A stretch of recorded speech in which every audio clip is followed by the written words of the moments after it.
We should have disclosure today. We should have disclosure tomorrow. The time has come.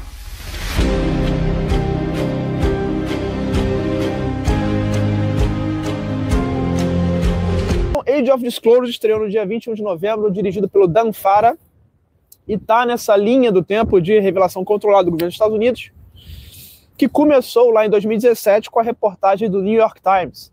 E não é à toa, esse documentário ele segue uma linha lógica que começa lá em 2017, na verdade um pouco antes, né?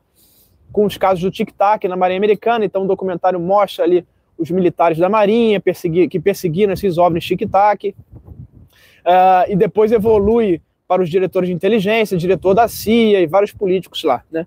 Mas a lógica do documentário é seguindo ano a ano, de 2017 até chegar, e um pouco antes, até chegar em 2025, quando ocorre aí a revelação, né? Ou o início de um palco de uma revelação, como eu vou comentar no final.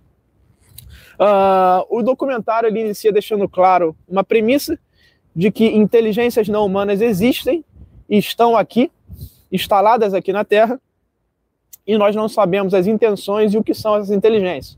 Então isso já começa aí nos primeiros 5 minutos do documentário, deixando claro, vários políticos, militares americanos, deixando claro que inteligências não humanas existem. Humanity is not the only intelligence in the universe. Humanity is not the only intelligent species. We are absolutely not alone. Non-human intelligence exists. UAPs are real, they're here, and they're not human. Isso abre aí uma base para uma fundação para que o documentário transcorra nessa linha do tempo de 2017, um pouco antes, até 2025, né? O documentário é muito centrado ali no Luiz Elizondo e no Jay Stratton. Luiz Elizondo e Jay Stratton lideraram os esforços do AATIP, né? O AATIP é um programa de pesquisa dos Estados Unidos de OVNIs, ou fenômenos anômalos, que era chamado Programa Avançado de Pesquisa Aeroespacial, né? Ou Armas Aeroespaciais, ou algo do tipo, que estava junto ali daquele bolo do programa ALSAP, liderado pelo Lakatsky, que era um cientista de foguetes. Então, dentro dessa árvore de programas, tinha ali um pequeno esforço extraoficial do Elizondo, junto aos militares, pesquisando principalmente os militares que tiveram contato com os OVNIs, militares que tiveram implantes, militares que foram feridos por esses fenômenos, e o Jay Stratton pesquisando Ranch Skinwalker e outros eventos mais de alta estranheza, né, junto lá na árvore do ALSAP. Então, o documentário é muito centrado nesses dois, no Elizondo e Jay Stratton. I was recruited to a highly sensitive government program that investigated unidentified aerial phenomenon. For over 16 years, on behalf of the U.S. government, I worked as a senior intelligence official on the unidentified aerial phenomenon topic. You had information being locked away that could change the trajectory for a species. The first country that cracks the code on this technology will be the leader for years to come. Em seguida vem os físicos do governo, né? Você tem ali o Eric Davis, físico do governo, você tem ali o Hal Puthoff, que eram os dois físicos que trabalhavam para todos esses programas de pesquisa de OVNIs, analisando principalmente a forma de propulsão desses fenômenos. Então os dois estão no documentário dando muitos detalhes da forma em que esses fenômenos operam aí. I worked on highly classified UAP programs. 28 years as an astrophysicist. A base para você divulgar esse assunto e ter a atenção do Congresso é tratar como uma ameaça à segurança nacional. Você não sabe a intenção dessas inteligências, então você falando que é uma ameaça nacional, você fala para os políticos abrirem os olhos. Opa, temos que pesquisar isso aqui de alguma forma, porque pode ser uma ameaça. China has established its own version of a UAP task force. You think for a second that they wouldn't consider using it to achieve their ends of domination? Tem vários denunciantes novos no documentário que nunca apareceram. Isso é um dos pontos altos do documentário, né? Pessoas que nunca apareceram antes começam a falar. Entre eles o coronel James Cobb, que foi piloto de caça, perseguiu OVNIs e depois virou vice-diretor de operações do NORAD, que é o Departamento de Defesa Aeroespacial da América do Norte, que envolve ali Estados Unidos e Canadá. E ele deixa muito claro que o tempo todo o NORAD recebe relatos de naves que os caças não conseguem sequer chegar perto, porque são muito avançados em relação à tecnologia dos Estados Unidos. E eles deixam claro, essas novas testemunhas, a falta de soberania dos Estados Unidos, ou seja, tem objetos entrando e saindo em território americano que eles não conseguem saber o que é, e não conseguem se defender. Então esse é um grande mote aí que roda o documentário, para que deputados e senadores consigam, de fato, tentar entrar e descobrir o que está acontecendo. É um grande 11 de setembro, então vai explodir as torres e depois o povo sabe. Então essa é a ideia que gira o documentário em relação à revelação pública, né, e em relação a ter uma barreira. Por que tem essa barreira dentro do Pentágono? Primeiro porque a informação é poder, então os caras tendo informação, eles estão no alto da cadeia alimentar da inteligência, eles usam as informações para comprar ali políticos, né? Então fala pro político, olha, se você me der isso aqui, eu te dou um pouquinho de informação. Então informação é poder, e é assim que esses caras têm controlado o assunto desde a década de 40. Então tem essa questão do estigma, deles falarem que são demônios e não podem ser pesquisados, e isso incomodou muito o Stratton e o Elizondo. Eles falavam, olha, você não pode informar o chefe do Departamento de Defesa, porque são demônios e a gente não precisa tocar nesse assunto. Isso deixou eles muito, muito... Bom, e aí qual a estratégia para fazer isso chegar no Congresso? Para o político se mexer e começar a pesquisar esse assunto? Já que eu falei, na revelação controlada do governo, ela gira em torno de senadores e deputados indo atrás para saber o que está acontecendo. Isso gira em torno da imprensa. Então, se não fosse a matéria do New York Times em 2017, nada teria acontecido. Então, o Elizondo e o Stratton sabiam disso, o Chris Mellon também, que estava com o Elizondo, que também é um cara muito ativo no documentário. Eles foram ao New York Times e convenceram a publicação, esse furo da matéria, eles entregaram essa matéria, na verdade, ao New York Times, para que o New York Times publicasse e isso chamasse a atenção do povo, que começaria a pressionar os políticos, né? Então, essa que é o ciclo, assim que a engrenagem gira, você publica a matéria na imprensa, a imprensa chama a atenção do público, o público quer saber mais, porque votou nos políticos, e aí começa a mandar carta, ligar para os políticos pedindo novas informações, e aí os políticos começam a se movimentar com medo de quê? Com medo de não renovarem seus mandatos, porque não estão revelando informações para o público. Então, essa é a engrenagem que gira e faz a revelação acontecer, né? Tem outras testemunhas novas, como Brett Friedensen, diretor da FAA. FAA é a Autoridade de Aviação dos Estados Unidos, é quem controla todas as regras de aviação comercial dos Estados Unidos, é como se fosse a nossa ANAC aqui no Brasil. E, claro, os relatos de pilotos vão todos para onde? FAA, que é o órgão que tem a maior concentração de relatos de testemunhas, porque os pilotos veem OVNIs o tempo todo.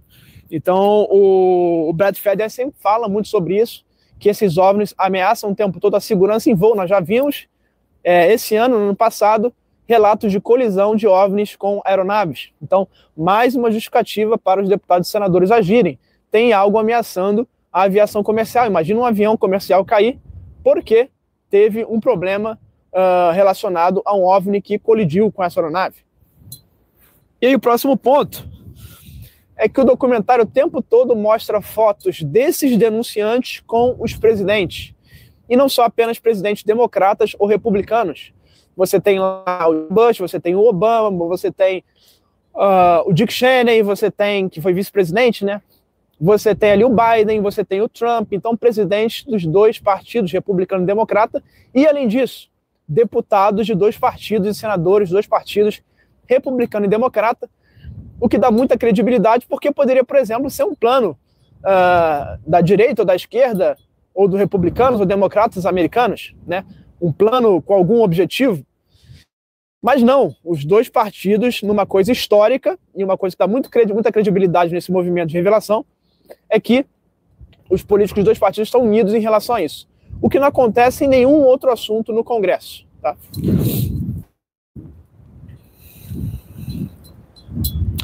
E aí o documentário vai para as hipóteses, né? Quais são as hipóteses para esses fenômenos? Pode ser algo dos Estados Unidos, então os Estados Unidos estão colocando naves feitas por engenharia reversa, talvez, ou naves que eles próprios conseguiram construir, e estão usando esse assunto para camuflar isso. Olha, vamos falar que é tudo ET, tudo alienígena, mas é coisa nossa. Pode ser a China, que conseguiu justamente fazer a engenharia reversa, e a terceira alternativa são extraterrestres, não humano, né? Extraterrestres ou interdimensionais, viajantes no tempo, seres de outras dimensões ou seres de outros planetas. E isso quem está falando são os deputados já, políticos, senadores já falando isso. Fala também das assinaturas. Esses OVNIs operam sem ser observados, velocidades hipersônicas, superaceleração, afetam pessoas com queimaduras e radiação, desafiam leis da física. Então são tecnologias décadas e décadas à frente do que a gente teria hoje, pelo menos que a gente saiba. O mais importante disso tudo, não tem atrito entre meios, então eles conseguem entrar nas águas, entrar dentro de uma montanha, sem afetar o meio, né? Então não tem um choque com a montanha, não tem um choque com as águas, eles operam sem atrito na atmosfera, eles não perturbam o meio, não causam o estrondo sônico que um caça alcançaria, por exemplo. Então, isso é uma das coisas que é a maior marca desses fenômenos, que é o serem... e tem uma questão também, né, de falar isso. Esses fenômenos vêm muito, como eu falei, dos oceanos. E aí tem o Gallaudet, almirante dos Estados Unidos, que era o oceanógrafo principal desses estudos sobre oceano dentro da marinha, o oceanógrafo-chefe, né, além de meteorologista também. Então, Gallaudet, doutor em oceanografia, tem um papel importante nessa defesa desse estudo desses fenômenos nos oceanos, já que a gente conhece muito menos os oceanos do que o próprio espaço. E o interessante é que eu estou na Antártida, na pesquisa científica, e grande parte dos pesquisadores aqui são oceanógrafos. Eu tenho conversado com muitos deles sobre a importância da gente pesquisar esse assunto e sobre a importância que as carreiras deles vão ter nesse assunto. USP, por exemplo, e outras universidades. Esse pessoal com certeza vai ter um papel importante no futuro em relação à pesquisa desses fenômenos. Fala dos fenômenos que conseguem ficar estacionários, por exemplo, com ventos de 200 km por hora, algo que é impossível para qualquer objeto que a gente conheça. E muito importante, se fosse um material normal que a gente utiliza, as ligas metálicas que a gente utiliza nas aeronaves que a gente tem hoje, qualquer material iria colapsar. Não existe material hoje que a gente conheça que consiga aguentar as fortes acelerações que esses objetos desempenham. E os físicos fizeram um cálculo do gasto dessas aeronaves, são mais ou menos 100 vezes a energia gasta por todo o país dos Estados Unidos durante um dia. Seria a energia que essas aeronaves usam para fazer um voo comum. O que também, em termos energéticos, seria totalmente impossível da gente produzir.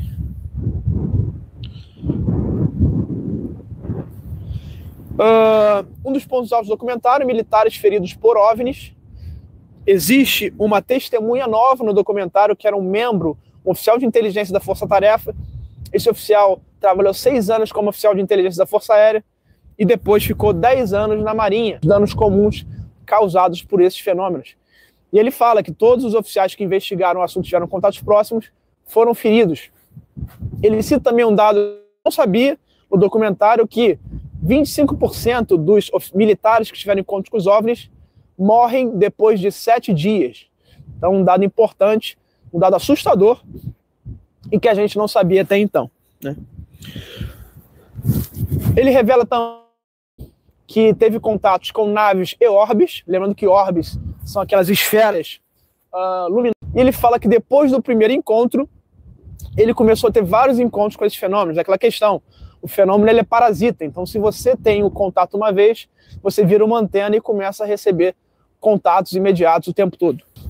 Um outro ponto ao documentário é a revelação de que Jay Stratton liderou para o Steven Mnuchin, que era o secretário do Tesouro, um estudo que o Trump pediu para qual seria o impacto econômico de revelar que não estamos sozinhos no universo, né? A gente sabe que essa revelação teria vários impactos nas energias que a gente utiliza hoje, nas tecnologias que a gente tem hoje. Então, o Jay Stratton realizou esse estudo para, caso o secretário estava achando que o Trump iria revelar no primeiro mandato. Então, esse estudo foi feito para, caso ele fosse revelar, já ter as ações para serem feitas dos impactos na economia. E a gente sabe, eu publiquei uma matéria nessa semana, que o Trump disse que quer revelar esse assunto. Ele já tinha falado isso publicamente, e a gente tem o diretor da CIA, que é o John Ratcliffe, que é a favor da revelação, e a gente tem a espiã número 1, agente de inteligência, e diretora de inteligência dos Estados Unidos, a Tulsi Gabbard, que também quer revelar esse assunto. Então você tem ainda o secretário de Estado, Marco Rubio, que também quer revelar de forma responsável esse assunto. Então você tem aí os principais cabeças do governo, nas principais posições, querendo a revelação, além do próprio Peter Hegseth, que é o diretor do Pentágono e diretor de Segurança Nacional do Departamento de Defesa.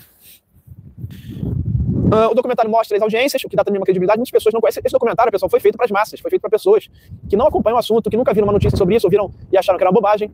Esse documentário é um marco zero para que essas pessoas fora da bolha comecem a entrar na conversa. E essas pessoas certamente vão começar a pressionar os outros políticos e essa engrenagem não vai parar. Então esse é um movimento que vai crescer muito por conta desse documentário. Já está sendo um choque.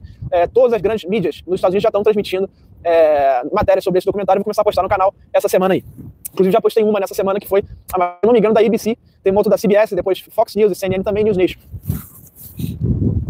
O documentário revela uma coisa impressionante, que é a estrutura para a engenharia reversa desses fenômenos. A CIA é quem faz a gestão da engenharia reversa, quem executa a análise de materiais são empresas contratadas, e quem executa a engenharia reversa do sistema de propulsão, que é a parte principal da nave, de tecnologia desconhecida não humana, é o departamento de energia, que é quem cuida dos segredos atômicos. Então o que foi feito para poder segurar esse segredo dos OVNIs e fenômenos anômalos foi simplesmente colocar todos esses documentos de OVNIs sobre a lei atômica, se não me engano, de 1946. E essa lei atômica ela é responsável por você não revelar para ninguém, principalmente para os presidentes, para os deputados e senadores, o que está acontecendo nesse assunto. Quando você coloca o carimbo de lei atômica, nada é revelado. Então é colocado numa gaveta separada, muito mais secreta que os outros segredos federais. Aí. Então essa é a estrutura, mais ou menos, para a engrenagem manter o segredo da engenharia reversa das naves. Aí. E quem recupera essas naves, muitas vezes deixadas intactas, o documentário fala que muitas delas são doações, é como se você desse uma inteligência, desse uma nave para os Estados Unidos, uma para a Rússia e uma para a China, como fosse um jogo, falasse, vamos ver quem descobre primeiro e vamos fazer eles entrarem em guerra contra eles mesmos por conta dessa tecnologia, nessa guerra fria sobre a revelação e a recuperação de engenharia reversa de OVNIs. E aí você tem a Força Aérea liderando a operação de captura da nave, eles conseguem em qualquer lugar do mundo capturar uma nave dessas junto, utilizando a estrutura do JSOC, que é as Operações Especiais Conjuntas dos Estados Unidos, que reúnem todas as Forças Armadas, militares de operações especiais, sob um comando único. Então é dessa forma que a engrenagem de recuperação de engenharia reversa funciona nos Estados Unidos. O documentário também revela que foi recuperado o UAP em 1989 na União Soviética, e ele tinha um formato de tic-tac e continha 4 seres. Essa revelação está sendo muito por conta de um medo que existe da China revelar esse assunto primeiro, ou que a China tenha alcançado a engenharia reversa antes dos Estados Unidos. Então há um medo muito grande dessa corrida e que a China possa, de fato, estar à frente. E porque na China você não tem esse segredo que tem dentro dos Estados Unidos. Você pega os cientistas e fala, olha, meu amigo, você não vai revelar e acabou, e não revelam. Nos Estados Unidos eles têm que juntar poucos cientistas sobre um segredo, uma credencial de segurança, para poder não revelar nada, e esses poucos cientistas têm um avanço muito pequeno na engenharia reversa. Então, esse é o ponto principal da revelação do porquê o governo queria revelar esse assunto e por que está sendo tratado dessa maneira.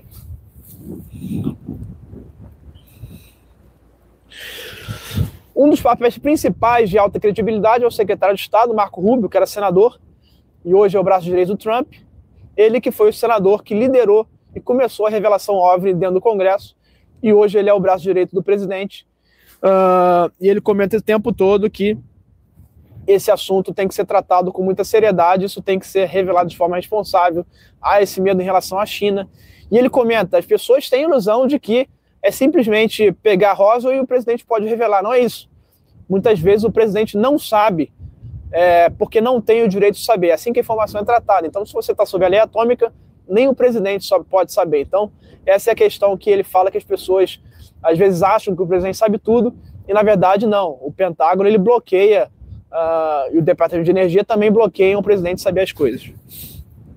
This is similar to the Manhattan Project. This is the atomic weapon on steroids. This is so secret. Very, very few people in our entire government have been allowed access to it. Even presidents have been operating on a need-to-know basis. But that begins to ramp out of control. It's not acceptable to have secret parts of government that no one ever sees. O documentário revela que o ex-presidente Bush sabia dos UAPs, porque ele foi diretor da CIA, sendo sob a base da Força Aérea de Holloman, e uma delas desceu e saiu uma inteligência não humana com indumentários muito egípcias, e conversou ali com militares da base. E quando o Bush perguntou detalhes, esses detalhes foram negados, provando aí que o presidente, às vezes, ou quase sempre, não é informado sobre o que acontece no governo. Então a família Bush, ela sabe nessa questão dos OVNIs, eles sabem muito o que causa essa corrida para a engenharia reversa. E o Bush filho, já anos depois, organizou um painel com vários especialistas de diversas áreas, incluindo o cientista Hal Puthoff, que está no documentário, porque o Bush queria revelar a existência de aliens. Ele queria ser conhecido como o presidente que revelou a existência de seres não humanos. E ele fez um painel, e o painel de revisores proibiu a revelação, falou que ia ser um choque, as pessoas não iriam estar preparadas, e a revelação ela foi bloqueada. O documentário fala também que o Vaticano sabe de tudo. O João Paulo II teria sido informado através de uma conversa com o Dick Cheney, que era vice-presidente dos Estados Unidos. O Dick Cheney, que é uma das pessoas chaves nesse assunto, é um dos caras que mais sabe sobre esse assunto. Então, Paulo II, tem até uma foto dos dois no documentário, tanto o presidente quanto o Papa saberiam muito, e o Vaticano pesquisa esse assunto há muitos anos. Esse painel do Bush foram 64 áreas impactadas, 64 áreas, e esse foi o motivo da não revelação ser recomendado. Esse segredo começa com Roswell. O documentário, os oficiais admitem no documentário que Roswell aconteceu, 4 seres foram recuperados, e que isso deu início à criação da Força Aérea e da CIA, e todo esse arcabouço de segredo em relação a fenômenos anômalos. E esses 4 corpos e a nave foram para Wright-Patterson, que tinha essa base da Força Aérea de Wright-Patterson, os melhores engenheiros para a engenharia reversa desse veículo. O documentário também fala que os OVNIs visitavam muito o rancho de Bush, Bush filho, era um hotspot, então quando o Bush foi para lá, esse rancho tinha OVNIs a todo momento. Caças perseguiam esses OVNIs a todo momento em cima do rancho do Bush. O documentário fala com militares que tiveram casos em bases nucleares, vários militares em quase 4 ou 5 bases. O diretor de inteligência, James Clapper, que também, se eu não me engano, serviu à CIA, ele fala que os OVNIs visitavam o tempo todo a Área 51, provavelmente porque a gente sabe que a Área 51 tem novas tecnologias sendo produzidas ali, e essas inteligências são muito interessadas no que nós estamos fazendo de tecnologias novas. Tem uma parte toda, um bloco todo documentário sobre a ciência dos OVNIs, como esses OVNIs voam, e segundo os físicos do governo, esses OVNIs têm uma bolha que distorce o espaço-tempo, e essas naves viajam como se fossem pranchas de surf, sendo levadas pelo espaço-tempo, pela nosso tecido aqui que a gente está de espaço-tempo, são levados, e por isso as pessoas, os seres que estão dentro dessas naves não são afetados. E por isso que eles conseguem atravessar as montanhas, os mares sem nenhum atrito. Então eles podem navegar em qualquer meio e atravessar esses meios sem perturbá-los. E o tempo rodaria, porque como tem uma distorção do espaço-tempo, o tempo rodaria diferente dentro e fora dessa bolha, o que dá aquela sensação diferente de tempo para mim, que estou aqui fora, e para um ser que está ali dentro. As inteligências não humanas podem estar com medo de nós, e é por isso que elas estariam visitando as bases militares para ver o avanço da tecnologia, porque essas inteligências não humanas, segundo os cientistas do governo, podem estar achando que a gente daqui a pouco vai conseguir saber de onde eles estão vindo e iniciar uma guerra, já que nós nos matamos a nós mesmos, como os humanos, por que não nós, assim que descobrirmos onde estão as inteligências, não vamos querer dominá-los e matá-los também? Então pode ser, e aí vem a fala do preocupante do Elizondo, as pessoas iriam querer saber disso muito antes. E essa questão é um perigo iminente, porque se essas inteligências estão vendo o nosso avanço em relação à IA, e a IA daqui a pouco vai ter descobertas na física que vão permitir um avanço extraordinário, que pode ser que a gente consiga criar armas para poder alcançar esses seres, eles podem querer nos exterminar antes que isso aconteça. Então isso pode ser a questão iminente que o Elizondo está falando. Uma coisa interessante também, fechando aqui essa revisão sobre o documentário, é que o David Grush, o principal testemunho, ele não fala no documentário, que é muito estranho, mas significa que pode ser que o David Grush tenha um papel importante na próxima linha de revelações, no próximo ponto de revelações que vem por aí, se não for esse ano, agora em 2026, já que acabou de ser revelado que o David Grush foi testemunha direta de naves, seres e tudo isso. Então, talvez ele não esteja no documentário porque deve ser lançado um outro documentário ou algo, uma matéria, algo bombástico na mídia em breve, ou uma nova audiência em que o Grush participa. Então, acho que o Grush, ele deve ser um cara que vai ter um papel importante nesse próximo passo da revelação americana. Esse documentário não é feito para as pessoas que estão no dia a dia a par do assunto. Esse documentário é feito para toda a população que não tem contato e não sabe o que está acontecendo, cientistas, pessoas comuns, que vão começar a pressionar ainda mais os políticos por conta da revelação, e esse movimento dificilmente vai parar, né? Vai ser uma avalanche, é como se fosse uma avalanche de neve, está na neve aqui, né? É como se fosse uma avalanche descendo daquela montanha, sem parar, pegando cada vez mais neve, e fica uma coisa difícil de você conseguir interromper. Então é isso que eu prevejo que vai acontecer, esse marco nesse documentário que vai chamar a atenção de muitas pessoas que não conhecem o assunto, vão começar a pressionar os seus políticos para que a revelação aconteça, né? O documentário cobra anistia.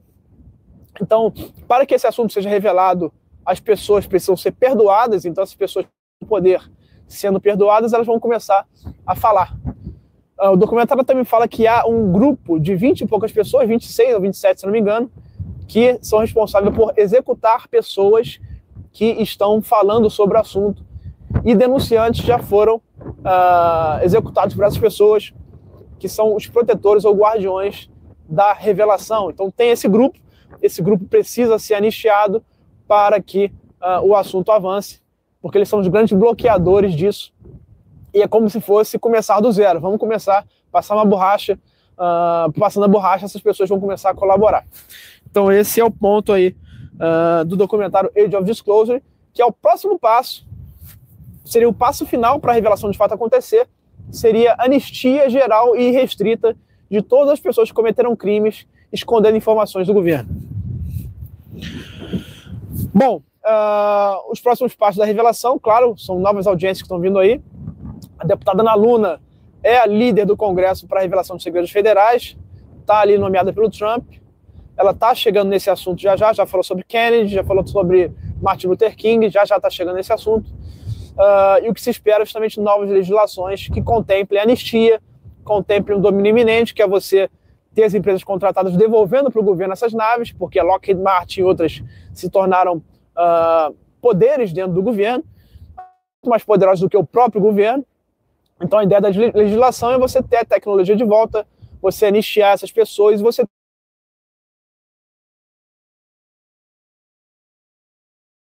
Pentágono. Então, essa é a questão que está acontecendo. Eu acho que isso é imparável. A revelação está mais próxima do que nunca. Nunca foi tão favorável de acontecer. Eu acho que vão ver um grande movimento aí no final desse ano para o começo do próximo em relação a isso, porque esse documentário vai ser justamente a base para construir essa pressão contra os políticos e contra o Pentágono. E lembrando que ano que vem teremos um segundo marco em relação a eventos cinematográficos, que é o filme do Spielberg, que já se chamava A Revelação, e agora está sem nome. Vamos ver qual vai ser o nome disso, que promete entregar para o público em geral o que é o fenômeno, o que está acontecendo, para as pessoas entenderem. The American people are ready to receive the truth.